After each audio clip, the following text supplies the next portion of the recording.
যৎকৃপাতমহং বন্দে শ্রীগুরু দীনতারিণী। শ্রীকৃষ্ণ চৈতন্য প্রভু নিত্যানন্দ, শ্রী অদ্বৈত গদাধর শিবাসাদি গৌর ভক্তবৃন্দ। হরে কৃষ্ণ কৃষ্ণ কৃষ্ণ হরে হরে, হরে রাম রাম রাম হরে হরে।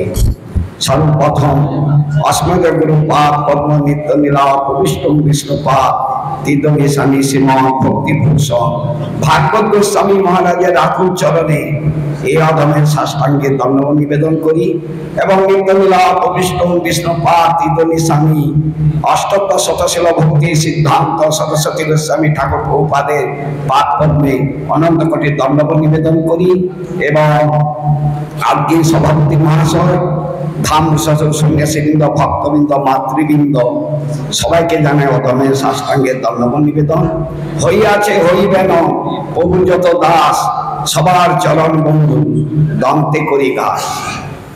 তোমার মহিমা গায় হেন শব্দ মোর নাই, তবে পারি যোগী দেহ শক্তি।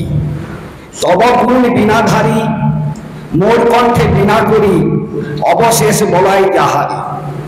আজকে আমাদের প্রভুপাদের অতি প্রিয়জন, কারণ প্রভুপাদ এসেছিলেন এই জগতে আমাদের মতো পাপী তাপীকে শুদ্ধ ভক্তি মহাপ্রভুর ধারা জগতে শুদ্ধ ভক্তি প্রচার করার জন্য। আর প্রভুপাদকে সাহায্য করেছিলেন। প্রভুপাদ যেহেতু সাধারণ মানুষ ছিলেন না, ঈশ্বরের জন্মতিথি যে হেন পবিত্র সেই মতো হয় তিথির চরিত্র। যে বৈষ্ণব ভুগিলে অচিন্ত কৃষ্ণ পায়, সেই বৈষ্ণবের পূজা হইতে বড় কিছু নাই। প্রভুপাদ যেমন চৈতন্য মহাপ্রভু এসেছিলেন, তিনি তার ভক্তি প্রেম তত্ত্ব করে রায় করি বক্তা, আপনি প্রদূর্ণ মিশ্র সহায় শ্রোতা। হরিদাসের দ্বারা না মহিমা প্রচার, সনাতনের দ্বারাই ভক্তি সিদ্ধান্ত বিচার। রূপের দ্বারা বলে রসপ্রেম লীলা, কে বুঝতে পারে এই চৈতন্যের খেলা। চৈতন্য মহাপ্রভু তার ভক্তদের দিয়ে বিভিন্ন জগতে উপকার সাধন ভক্তি প্রেম প্রচার করেছেন। তেমনি প্রভুপাদ এসেছিলেন তার নিত্য পার্শ্বদকে। প্রভুপাদ যেহেতু নয়নমণি মঞ্জরি, তার ভক্তগণ নিজজন। সেই জন্য এই ভক্তিদেব বঙ্গস্বামী মহারাজ, আমি ম্যাড্রাসে ছিলাম চেন্নাইতে, উনি চেন্নাইতে প্রভুপাদ এই মন্দির করার জন্য, উনি ছিলেন দক্ষিণ ভারতের লোকে বুঝে না মহাপ্রভুর ধারা। পৃথিবীতে আছে যত নগরাদি গ্রাম সর্বত্র প্রচার হবে মন না, এই জন্য বলে ম্যাড্রাসে যদি একটা গৌড়ীয় মঠ হয় ইংলিশ ভাষী, তখন এই গৌড়ীয় মঠ প্রচার করার জন্য দায়িত্ব দিয়েছিলেন ভক্তিদয় বঙ্গস্বামী মহারাজের উপরে, এবং তাকে সাহায্য করার জন্য দিয়েছিলেন আমাদের ভক্তিদ্বৈত মাধব গোস্বামী মহারাজ। এই ভক্তিদয় বঙ্গস্বামী মহারাজের প্রভুপাদের দেখুন প্রচারের বিভাগ, তিনি বিদেশে গিয়েছিলেন, সেখানে গৌড়ীয় মঠ করেছিলেন, পরে তিনি আবার প্রভুপাদের চরণে ফিরে এসেছিলেন। যাই হোক, প্রভুপাদ এই ভক্তিদয় বঙ্গস্বামী মহারাজ প্রভুপাদের এই যে ম্যাড্রাস ইংলিশ, সেখানে ইংলিশ মানে তামিল ভাষাটা খুবই কঠিন, কিন্তু কয়েক মাসের মধ্যে তামিল শিখে সেখানে হরিকথা তামিলেই বলতে, ইংলিশে বলতে এবং সুন্দর। আজকে প্রভুপাদের যিনি বলছেন আমার দ্বিতীয়, এবং আমাদের পরম গুরুদেব বলতেন আমার চির বসন্তের মঠ। চির বসন্ত, ওখানে শীতকাল নেই, সবসময় বসন্তকাল। সেইখানে ভক্তিদয় বঙ্গস্বামী মহারাজের কত অবদান। আর আমরা এই যে ভক্তিদয় বঙ্গস্বামী মহারাজ বললেন যে আমার মতন ব্যক্তি মঠে থাকবে, এটা খুবই দুর্লভ। কেন না, উনি স্বপ্নে প্রভুপাদের মূর্তি দর্শন করেছিলেন নদিয়া প্রকাশে। ঢাকাতে উনার পত্রিকা দেখে বাবার অসুখ হয়েছে, ওষুধ আনতে গিয়ে তিনি প্রভুপাদের ছবি দেখে তিনি ওষুধের পাত্র গঙ্গায় নদীতে ভাসি দিয়ে প্রভুপাদের চরণে এসেছিলেন। প্রভুপাদ এত অল্প সময়ের মধ্যে দীক্ষা হরিনাম প্রভুপাদ কাউকে একসঙ্গে দিতেন না। ভক্তিদয় বঙ্গস্বামী মহারাজকে অল্প সময়ের মধ্যে দীক্ষা হরিনাম এবং সন্ন্যাস দিয়েছিলেন।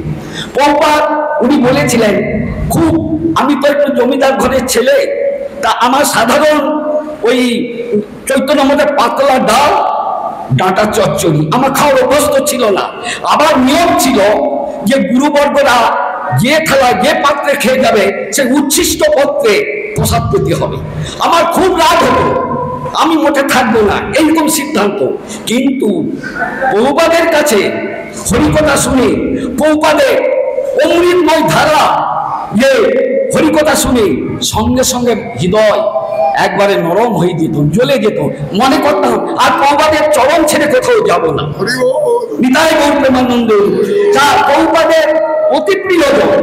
প্রভুপাদ সবাইকে কন্ট্রোল করতেন, কিন্তু প্রভুপাদ সবাইকে সমান শিক্ষা দেননি।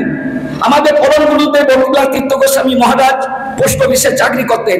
উনাকে বলতেন না, কুঞ্জবাবু আপনি একটু দাড়িটা সেভ করে যাবেন। বন মহারাজ সবসময় দেখবেন জামা কাপড় চোপড় হাতে ঘড়ি ফিটফাট হয়ে থাকতেন। কোনোদিন ভক্তিদেব বন গোস্বামী মহারাজকে তিনি কোনোদিন বলেন না একটু ফিটফাট বৈষ্ণবে থাকবেন কেন? কেন না প্রভুপাদ জানতেন যে কোনো মানুষ তাকে সেই দিয়ে প্রচার করতে হয়। আজকে যে মহাপুরুষের আজকে তিরোভাব তিথি, আমার বলার মতো কিছু নেই। এইরকম আমি একটা শ্লোক দিয়ে, যখন প্রহ্লাদ এই তার বাবা যখন পর্বত থেকে আছড়ে তাকে মর্তধামে পাঠিয়ে, মানে পৃথিবী তাকে কোলে তুলে নিয়েছিলেন, যে প্রহ্লাদ অক্ষ্ণ ফলন তাদের দর্শনহীন। এই চোখের কাজ আপনার মতো বৈষ্ণবকে দর্শন করা, তনম ফলন গাত্র সঙ্গম, হস্তের কাজ আপনার মতো বৈষ্ণবের চরণ স্পর্শ করা। জিভা ফলন তাদের কীর্তনহীন, এই জিভার কাজ আপনার মতো বৈষ্ণবের গুণগান কীর্তন করা। অতএব আপনার মতো সুদুর্লভ এই ভাগবতী লোকে, আপনার মতো মহাভাগবত জগতে দুর্লভ। নিত্য লীলা প্রবিষ্ট বিষ্ণুপাদ ভক্তি হৃদয় বন গোস্বামী মহারাজ কি, তিরোভাব তিথি কি। হরে কৃষ্ণ কৃষ্ণ কৃষ্ণ হরে হরে, হরে রাম রাম রাম হরে হরে। হরে কৃষ্ণ।